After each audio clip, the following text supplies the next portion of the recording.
வணக்கம் நண்பர்களே. இந்த கொஸ்டின்ல என்ன கொடுத்துருக்கானுங்க, 2 கொஸ்டினை ஒரே கொஸ்டினா சேர்த்துட்டாங்க. அவ்வளவுதான், வேற எதுவுமே பண்ண கிடையாதுங்க. இப்ப பாருங்க, இதுல நம்ம எதை பத்தி பேசியிருக்காங்கன்னு பாத்தீங்கன்னா, ஃபோர்த் ப்ரொபோஷனல் இதை பத்தி பேசியிருக்காங்க. இந்த ஃபார்முலா எப்படி மெமரி பண்றதுங்கிறது ஈஸியா ஒரே ஒரு நிமிஷம் ட்ரிக்ஸ்ல நான் சொல்லி இருக்கிறேன் ஷார்ட்ஸ்ல போட்டு. அந்த ஷார்ட்ஸ் உங்களுக்கு வேணும்னா உங்களுக்கு பின் கமாண்ட்லயோ இல்ல கீழே நான் பின் பண்றேன், நீங்க போயிட்டு பாத்துருங்க. ஓகேங்களா? ஓகேங்க. நெக்ஸ்ட் வந்து என்னன்னா, இந்த கொஸ்டின் எப்படி போடலாம் அப்படிங்கறத பாத்தீங்கன்னா தெளிவா சொல்றாங்க. நம்மளுக்கு என்னது ஃபோர்த் ப்ரொபோஷனல் ஃபார்முலா என்ன தெரியும்? x is equal to bc by a ங்க. இது வந்து என்ன, எக்ஸுங்க. ஓகேங்களா? அப்ப நம்மளுக்கு என்ன தெரியும், பிங்கிற இடத்துல வந்து என்னன்னா என்ன இருக்குது, சி இருக்குது. அப்ப சிங்கிற இடத்துல பிசி இருக்குது. பைங்கிறது ஏ இருக்கிற இடத்துல ஏ தாங்க இருக்குது. ஓகேங்களா? ஏ தான் இருக்குது. அப்ப எக்ஸ்ங்கிற இடத்துல என்ன இருக்கு, டி இருக்குது. அப்ப நான் இதை நீங்க போட்டீங்கன்னா உங்களுக்கு என்ன ஆன்சர் வருது, இது இந்த பக்கம் போயிருமா? அப்ப PC squared is equal to ஏடின்னு வருங்க. ஓகேங்களா? வேற எதுவும் என்னால பண்ண முடியாது, நான் அப்படியே வச்சுக்கிட்டேங்க. இது ஃபர்ஸ்ட்டுக்கு. செகண்ட் ஈக்குவேஷன் என்ன கொடுத்துருக்காங்க, அதே தான் ஃபோர்த் ப்ரொபோஷனல். அதே தான் நான் இங்கே போட போறேன். இங்கே எனக்கு ஃபோர்த் ப்ரொபோஷனல் என்னன்னு கேட்டிருக்காங்க.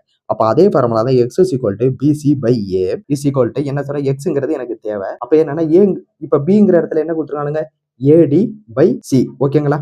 அடுத்து வந்து என்னன்னா by, அடுத்து வந்து என்னன்னா c கொடுத்துருக்காங்க. cங்கிற இடத்துல என்ன இருக்கு, எனக்கு c தான் இருக்குது. அடுத்து வந்து என்னன்னா ஏங்கிற இடத்துல என்ன இருக்குதுன்னு பாருங்க, bc ஸ்கொயர்ட் by a இருக்குதுங்க.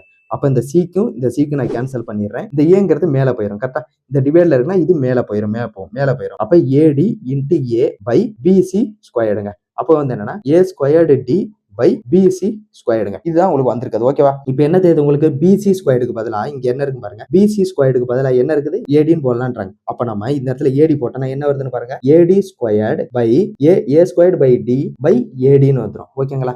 இப்ப நீங்க கேன்சல் பண்றீங்கன்னா, இதை நீங்க கேன்சல் பண்ணீங்கன்னா என்ன வரும் பாருங்க, நல்லா. இப்ப டிக்கும் டிக்கும் கேன்சல் ஆயிரும், ஏக்கும் ஒரு ஏக்கும் கேன்சல் ஆயிரும். அப்ப ஆன்சர் லாஸ்ட்ல ஏங்கிறதா உங்களுக்கு ஆன்சர். சேம் சம் வந்ததுனா இந்த உங்களுக்கு அடுத்த சம் நான் அதே ஜிடில கேட்ட கொஸ்டின் நான் எடுத்துட்டு வந்திருக்கிறேன். ஓகேங்களா? இதே நீங்க ட்ரை பண்ணிருங்க. தேங்க்யூ.